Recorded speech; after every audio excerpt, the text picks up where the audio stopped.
Alors, bonjour Elias. Pour cette correction, je vais vous donner quelques conseils et quelques remarques et vous retrouverez la version PDF en même temps. Alors, pour l'introduction, la libération de la France, c'est l'été 1944, après 4 ans d'occupation sauvage et une humiliante défaite, attention à l'orthographe, marque le retour de la France. Le général de Gaulle qui prépare, très attention à l'orthographe, ce retour depuis le début de son exil, met en place le gouvernement provisoire avec des majuscules, de la République française en 1944 afin de préparer la transition et la transformation de la République. Alors ce GPRF, il a aussi pour but de continuer à libérer la France, puisque en 1944, tout n'est pas terminé. Alors cette phrase d'amorce, elle peut convenir à partir de l'été 44. Vous pouviez peut-être trouver quelque chose d'un petit peu plus précis entre 1944 et 1946 qui concernerait directement notre sujet. Donc il cherche à redonner la grandeur de la France, la grandeur de la République et de la France en rendant le régime de Vichy illégitime et retire tout ce qui fut entrepris sous ce régime. Alors ça c'est pas complètement vrai, il y a pas mal de choses qui restent, des réformes économiques, sociales, etc. Mais n'obtenant pas une constitution comme il le souhaite, avec une majuscule et le manque de cohésion entre les partis politiques le pousse à la sortie en 1946.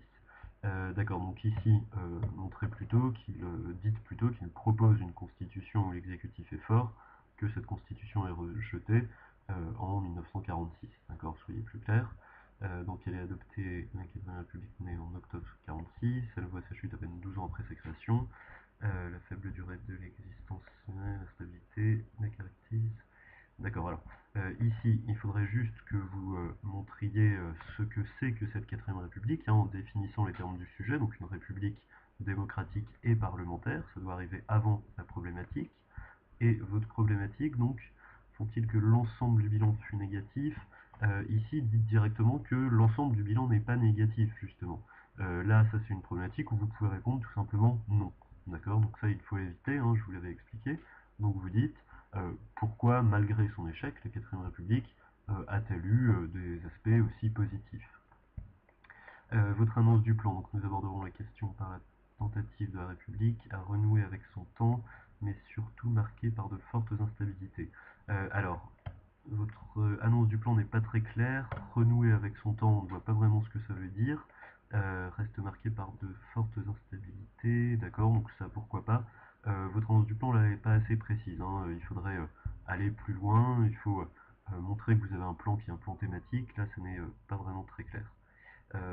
Voilà, alors pour le développement, donc, suite à 4 ans d'une occupation sans humanité et dont les droits fondamentaux furent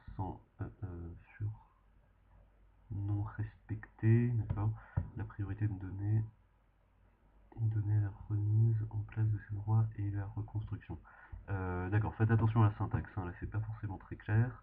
Donc le GPRF reconnaît l'ensemble des droits humains d'avant-guerre, et va plus loin en accordant droit de vote aux femmes, création d'état-providence, 45, sécurité sociale, suite à la...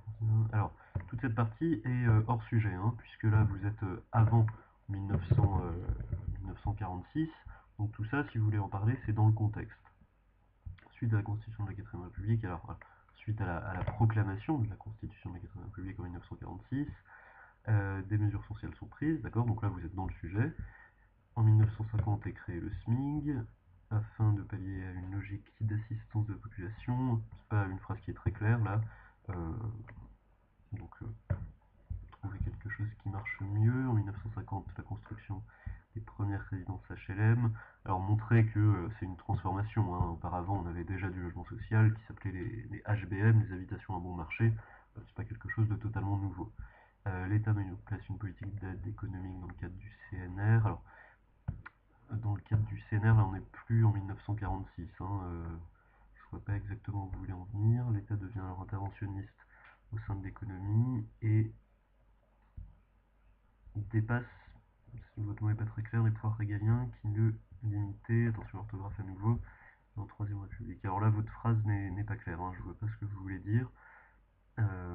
Peut-être que l'État, oui, l'État intervient dans l'économie, d'accord, mais là on est plutôt... c'est pas très clair si on est sous le GPRF ou la 4ème République. Donc des entreprises sont nationalisées afin de mieux les subventionner et diriger... Attention à l'orthographe.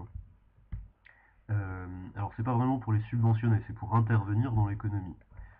Une économie de plus en plus mondialisée, le terme on ne l'emploie pas encore, hein, il faut attendre les années 80. L'État met également en place des grands plans économiques comme en URSS. Alors, donner les dates de ces plans, là il faut être clair, 47-52 pour le premier. Cela permet de fixer des objectifs au sein de l'économie, d'accord. L'État cherche à renouer avec les institutions, des instituts d'études politiques sont créés. Alors, renouer avec les institutions, c'est pareil, c'est une chose qui n'est pas très claire, hein. C'est pas vraiment ce que vous voulez dire. Donc, les instituts avec une majuscule pour chaque mot. Sont créés, attention là aussi à l'orthographe, font préparer les étudiants à la politique. Michel Debray fonde l'ENA, alors c'est pas lui tout à fait, hein, c'est un des fondateurs, enfin c'est le premier dirigeant, mais c'est fait par un décret de De Gaulle en 1945, hein, la fondation, former les futurs surtout les fonctionnaires, hein, le but, les hauts fonctionnaires. De nouveaux ministères sont également créés, ainsi que de nouveaux instituts, pas de nouveaux agrégats, afin d'étudier le mieux possible l'impact. D'accord, donc là en fait dans cette période vous êtes un petit peu imprécis, on comprend pas trop si vous parlez de 44, 46, GPRF, 4ème République. En tout cas, le terme qu'il faut employer ici, c'est celui d'État-providence, plutôt dans votre première partie, première sous-partie, et ensuite effectivement de montrer que l'État est interventionniste, et de parler des réformes institutionnelles, et puis là je pense que vous faites des liens avec le programme que vous avez vu au lycée sur la gouvernance française. Alors, la deuxième partie, donc l'adoption de la nouvelle constitution ne se fait pas sans mal, les trois partis, à savoir les communistes, alors euh, notez-le, hein, le Parti communiste français, le PCF, le Parti socialiste et les démocrates chrétiens ont du mal à se mettre d'accord sur le type de régime à adopter. C'est finalement un régime parlementaire qui est voté, alors qui est adopté. C'est un petit peu plus compliqué que ça, hein, là vous simplifiez. Ce régime est caractérisé par les mêmes défauts sans elle que la que la Troisième République. L'Assemblée concentre une grosse partie des pouvoirs, ce qui rend le passage de toute réforme difficile pour l'exécutif. Alors, ici, il faut que le terme de régime d'assemblée apparaisse, hein. C'est le terme qui est important ici. Vous expliquez donc que le pouvoir exécutif est soumis au pouvoir législatif. Donc l'Assemblée conserve petit parti, rendant les votes de texte difficiles. Là, vous oubliez une notion qui est le scrutin proportionnel. Là aussi, il faut que vous le développiez. Il doit apparaître à cet endroit-là. Donc la 4ème République voit près de 25 gouvernements se succéder en l'espace de 12 ans, ce qui n'est pas de stabilité politique. Ce sont les grands communes de la République. D'accord, donc là, il vous faut un exemple. Hein, vous montrez un type de ministre, je sais pas, Edgar Faure par exemple, ou vous en avez plusieurs sur la période qui sont présents fréquemment. Robert Schuman aussi, etc. Pour le ministère de la Défense, sous une économie, seuls 2 ou 3 ministres se relaient, d'accord, donc citez-les, hein, sont généralement des énarques. Alors, pas encore, puisque l'ENA vient d'être fondée. À ce moment-là, l'idée, c'est que ce sont surtout des résistants, hein. On se définit surtout par rapport au rôle qu'on a eu pendant la résistance. En revanche, pas d'énarques, hein. Faites attention, là c'est une erreur. Euh, donc des espoirs seront placés en Pierre Mendès France, président du Conseil. Alors, pas de futur en histoire, hein, tout ça s'est déjà déroulé, donc mettez-le au présent ou au passé.